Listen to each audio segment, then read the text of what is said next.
सोयगाव तालुक्यातील वेस्ट सोयगाव साठवण तलाव हा वेस्ट सोयगाव परिसरातील शेतीला बळ देणारा महत्वाकांक्षी जलसंधारण प्रकल्प असून हा बंधारा परिसरातील शेतकऱ्यांना वरदान ठरणार असल्याचे प्रतिपादन आमदार आशुतोष काळे यांनी केले आहे। वेस्ट सोयगाव येथे 10 कोटी रुपयाचा निधी होणाऱ्या रूपांतरित तलाव साठवणाचे भूमिपूजन आमदार आशुतोष काळे यांच्या हस्ते गुरुवार दिनांक 1 रोजी करण्यात आले। यावेळी असंख्य कार्यकर्ते नागरिक उपस्थित होते। यावेळी आमदार आशुतोष काळे म्हणाले की परिसरातील शेती व पिण्याच्या पाण्याचा प्रश्न सोडवण्यासाठी राज्य शासनाकडे वेळोवेळी पाठपुरावा करून शासनाच्या जलसंधारण खात्याकडून सुमारे 10 कोटी रुपयांचा निधी मंजूर करून आणला असून साठवण तलाव प्रकल्प पूर्ण झाल्यानंतर खोलीकरणाचे काम पूर्ण होऊन साठवण तलावाची उंची साधारणपणे 2 मीटरने वाढणार असल्याचे साठवण क्षमता वाढणार असल्याचे देखील त्यांनी सांगितले आहे।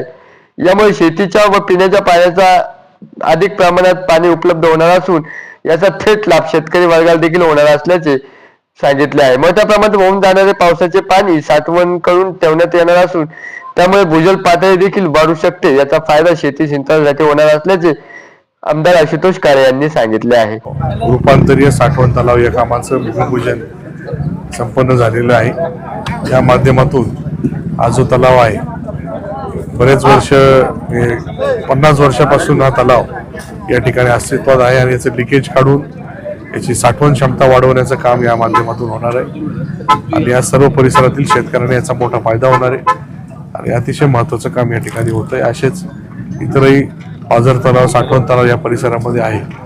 या पद्धतीने याचेही कामं आपल्याला पुढच्या काळामध्ये करायचे आहे जेणेकरून जास्त प्रमाणामध्ये पाणी जे काही पावसाळ्यामध्ये येतं याचं साठवण होऊन जास्त काळ हे पाणी टिकेल आणि शेतकऱ्यांना त्याचा फायदा होईल। अशा पद्धतीचे कामं आपण हाती घेणार आहोत।